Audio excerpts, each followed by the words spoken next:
Shape தண்டங்கீரைங்க. ஒரு 2-3 கட்டு இருக்குங்க. நம்ம பால் மாதிரி உருட்டிங்க, கழுவிட்டு பால் மாதிரி உருட்டி கட் பண்ணிட்டுங்க. நம்ம பாசி பருப்பு வெண்பொங்கலுக்கெல்லாம் போட்டோம்லங்க பாசிப்பருப்பு, அந்த பாசிப்பருப்பு ஃபஸ்ட்டே போட்டுருங்க. பாசிப்பருப்பு பூண்டு ஒரு 4-5 தொளிச்சு போட்டுருங்க.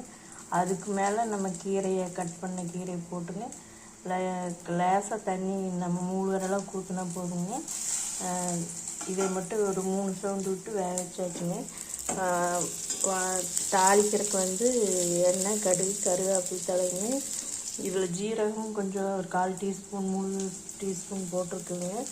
இது எண்ணெய், கடுகு, கருவேப்பிலை தலைங்க. சின்ன வெங்காயம் பொடியாக கட் பண்ணது ஒரு 10 வெங்காயங்க. வரமிளகா 2, கொஞ்சம் மஞ்சள் பொடி இதுலேயும் போட்டிருக்குங்க. இதில் ஒரு 1/4 டீஸ்பூன் கம்மியாக போட்டிருக்குங்க. உப்பு நம்ம இதிலே போட்டு கடைஞ்சி விட்டாச்சுங்க பருப்பு மத்தில். இப்போ நம்ம இதில் ஊற்றிக்கலாம். ஊற்றிட்டுங்க நம்ம குக்கரில் கொஞ்சம் தண்ணி ஊற்றி அலசி ஊற்றிக்கலாங்க. இது நம்ம வித்தியாசமாக இருக்குங்க. துவரம்பருப்பு போட்டுன்னு போடலாங்க. இது நம்ம பாசிப்பருப்பு சீக்கிரம் வெந்துடுங்க. நம்ம நேரடியாக பாத்திரத்துலையும் கூட வைக்கலாம். அதை விட இது குக்கரில் ஒரு 5 நிமிஷத்துலேயே விசில் வந்துடுங்க. இது உடனே நம்மளுக்கு காரமும் அளவான காரமாக தான் இருக்குங்க. எது சாம்பார் தூள் எதுவுமே போட வேண்டியது இல்லைங்க. போடுற மாதிரி தான் அது வேறு டேஸ்ட்டாக இருக்குங்க.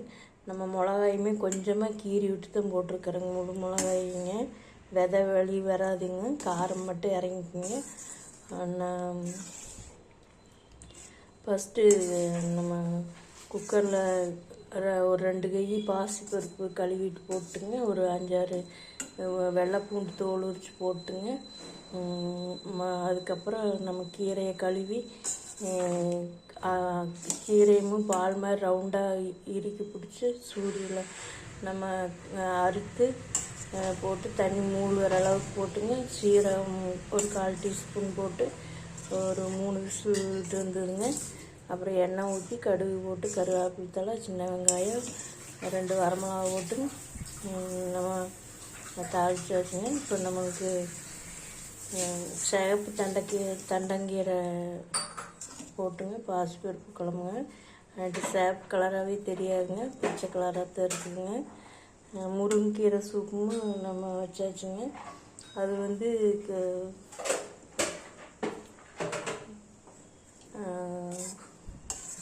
நம்ம முருங்கைக்கீரை சூப் செஞ்சது போட்டிருக்குங்க ஏற்கனவே. நம்ம அதை வடித்து எடுத்துட்டுங்க. அந்த சூப்பை வடித்து எடுத்துட்டு மறுபடியும் பருப்பு மத்தில் கடைஞ்சிங்க. தண்ணி ஊற்றி மறுபடியும் கடைஞ்சிங்க. நம்ம அந்த வடித்து வச்ச சூப்பில் கலந்துக்கலாங்க. உப்பு போட்டுங்க. நல்லா டேஸ்ட்டாக தான் இருந்ததுங்க. எப்படி செய்யறதுன்னு இதுக்கு முந்தின வீடியோவில் போட்டிருக்கிறேங்க. முருங்கைக்கீரை சூப்புங்க. இது ஒரு கொதி வேகமாக இப்போ வச்சுருக்கிறேன். ஒரு கொதி வந்ததுன்னா போதுங்க. ரொம்ப நேரம் வேக வேண்டியது இல்லைங்க. பாசிப்பருப்பு சீக்கிரம் வெந்துடும். பாசிப்பருப்பு உடம்புக்கு ரொம்ப நல்லதுன்னு சொல்லுவாங்க. காயகற்ப பருப்புன்னு சொல்லுவாங்க. நம்ம எந்த வகையிலையோ வேணாலும் செஞ்சுக்கலாங்க. இந்த பருப்பவே நம்ம வேக வச்சு மண்டை வெல்லம் தட்டிங்க, ஏலக்காயும் தட்டி நம்ம அந்த பாசிப்பருப்பை கடைஞ்சி பாசிப்பருப்பு பாயாசம் வைக்கலாங்க. வெண்பொங்கலுக்குமே நம்ம 1 டம்ளர் அரிசி பச்சரிசி ஓட்டோம்னா ஒரு 3/4 டம்ளர் பாசிப்பருப்பு போட்டுங்க. குக்கரில் ஒரு 3 சவுண்டு விட்டோம்னா நம்ம சக்கரை பொங்கலுக்கு தனியாக எடுத்து வச்சுக்கலாம். வெண்பொங்கலுக்கு தனியாக நம்ம எண்ணெய் ஊற்றி சீரகம், குருமிளகு இதெல்லாம் தாளிச்சுங்க. நம்ம கொஞ்சம் தண்ணி ஊற்றி அதில் உப்பு போட்டுங்க. வெண்பொங்கலுக்கு ஒரு 2 கரண்டி எடுத்து வச்சுக்கலாம். நம்ம மண்டை வெல்லமும் ஏலக்காயும் தட்டி பாகு காய்ச்சிங்க. அதே வெண்பொங்கலுக்கு வச்ச சாப்பாட்டுலேயே அதில் வேறு எதுவும் கலக்கறதில்லைங்க. பாசிப்பருப்பு வெண்பொங்கல் 2 மட்டும். இந்த பாசிப்பருப்பு பச்சரிசி ஊற வச்சது ஒரு 3 விசில் விட்டாலும் கூட போதுங்க. 1 டம்ளருக்கு 3 டம்ளர் தண்ணி ஊற்றிக்கலாங்க. 1 டம்ளர் பச்சரிசின்னா 3 டம்ளர் தண்ணி ஊற்றிக்கலாங்க.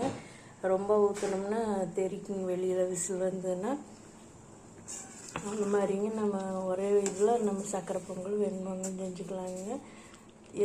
வெறும் பாசிப்பருப்பு மட்டும் குழம்பு வைக்கிறேன்னா பாசிப்பருப்பு பூண்டு வேக வச்சுங்க. நம்ம சும்மா சின்ன வெங்காயம் வரமிளகா போட்டு தாளித்து சீரகம் போட்டு அந்த மாதிரி செஞ்சுக்கலாங்க. அதுக்கெல்லாம் ஒரு விசில் 2 விசில் விட்டாலே பாசிப்பருப்பு நல்லா வெந்து போயிருங்க. இனி நம்ம ஸ்டவ் ஆஃப் பண்ணிடலாங்க. குழம்பு ரெடி ஆயிடுச்சு.